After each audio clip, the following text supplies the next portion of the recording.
Welcome to our YouTube channel. तो बच्चों, आज हम देखेंगे फाइनल अकाउंट का एक एडजस्टमेंट जो बहुत बार बोर्ड में पूछा जाता है, unrecorded purchase and unrecorded sale. तो आज हम देखेंगे कि अनरिकॉर्डेड परचेज होता क्या है। तो बच्चों, कभी कभी ऐसा होता है कि हम जो परचेज करते हैं या सेल करते हैं उसका रिकॉर्ड रखना या रिकॉर्ड मेंटेन करना हम भूल जाते हैं।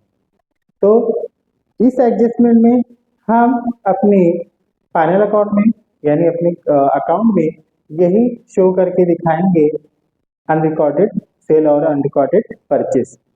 तो देखेंगे यहाँ पे एक हमारा एडजस्टमेंट दिया है, एक क्वेश्चन दिया है, goods of ₹6,000 where purchase on credit and credit sale of ₹6,000 but no entry was found in the books of account.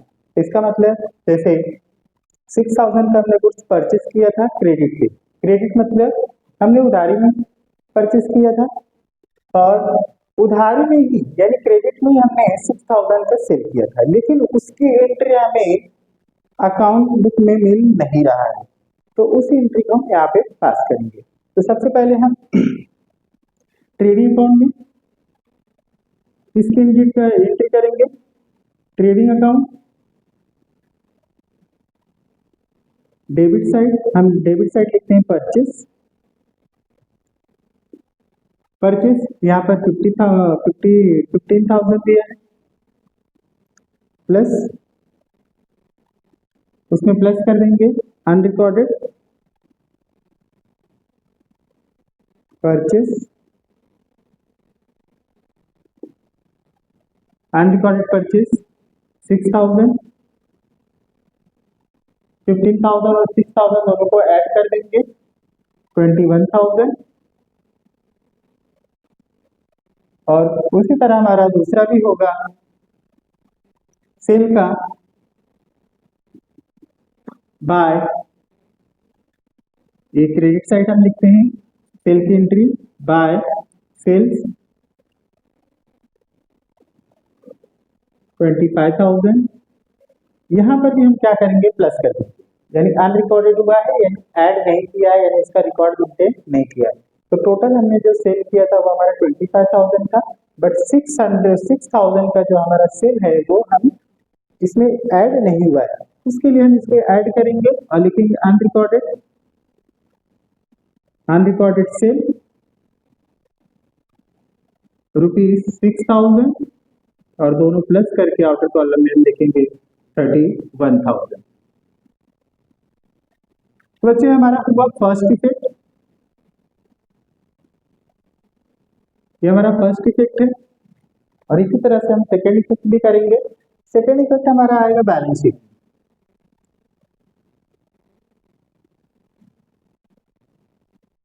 Balance sheet में आएगा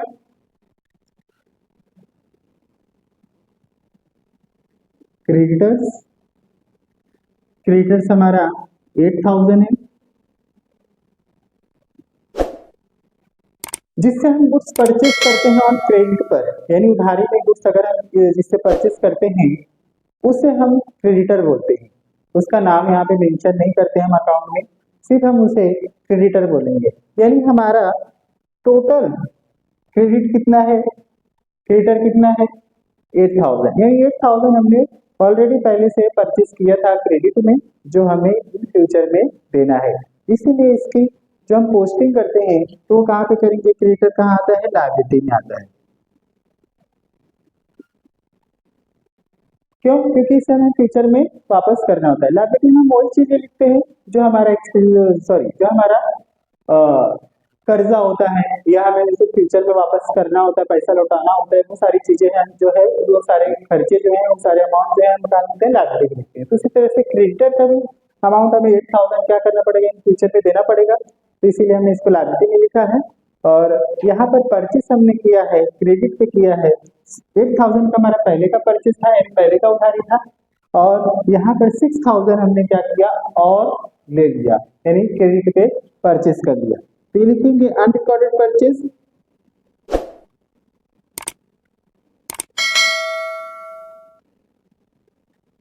$6,000 और दोनों अमाउंट को प्लस करके आउटर कॉलम में लिखेंगे 14,000। इसी तरह से हम एसेट साइड भी लिखेंगे। एसेट्स में हमारा है डेप्टर्स। डेप्टर्स हमारा है 10,000। यहाँ पर भी हम क्या करेंगे, प्लस करेंगे। डेप्टर्स मतलब बच्चे होता है जिन्हें हम ऑन क्रेडिट पे सेल करते हैं, यानी हमने सेल किया है उधारी में, तो इन फ्यूचर में वो हमें क्या करेंगे, वापस करेंगे पैसा, यानी हमारा पैसा पे करेंगे। तो मिलने वाले फ्यूचर में मिलने वाले पैसे को हम उसके फ्यूचर में मिलने वाले पैसे जितने भी होते हैं उसकी एंट्री हम क्या करते हैं, एसेट साइड करते हैं। और जिसे हम क्रेडिट पे सेल करते हैं उसको हम क्या बोलते हैं, डेप्टर्स बोलते हैं। तो ये याद रखना है आप लोगों को, इसमें बहुत कंफ्यूजन होता है, बहुत सारे बच्चे जो है वो कंफ्यूज हो जाते हैं डेप्टर्स और क्रेडिटर में। तो याद रखना है जिससे हम क्रेडिट में परचेस करते हैं उनको हम क्रेडिटर भी बोलते हैं, और जिन्हें हम क्रेडिट में सेल करते हैं उन्हें हम डेप्टर्स बोलते हैं। जिन्हें हम सेल करते हैं डेप्टर्स, वो फ्यूचर में हमें पैसे देंगे तो उनको हम एसेट में लिखेंगे, और जिन्हें हमें पैसा देना पड़ेगा यानी हमारे ऊपर कर्जा है वो हम कहाँ लिखेंगे, लायबिलिटी साइड लिखेंगे। तो यहाँ पर लिखेंगे अनरिकॉर्डेड सेल 6,000, टोटल 16,000 हम आउटर कॉलम में लिखेंगे। तो इस तरह से हम अनरिकॉर्डेड परचेस एंड सेल की भी पास करते हैं। अनरिकॉर्डेड परचेस या सेल, उसके दो इफेक्ट होते हैं। पहला इफेक्ट हम क्या करेंगे, प्लस करेंगे परचेस में, प्लस करेंगे परचेस में। परचेस में प्लस करने के बाद उसका सेकेंड इफेक्ट क्या आएगा, क्रेडिटर में। तो प्लस करेंगे वहां पे भी, क्रेडिटर में प्लस करेंगे। और दूसरा अनरिकॉर्डेड सेल,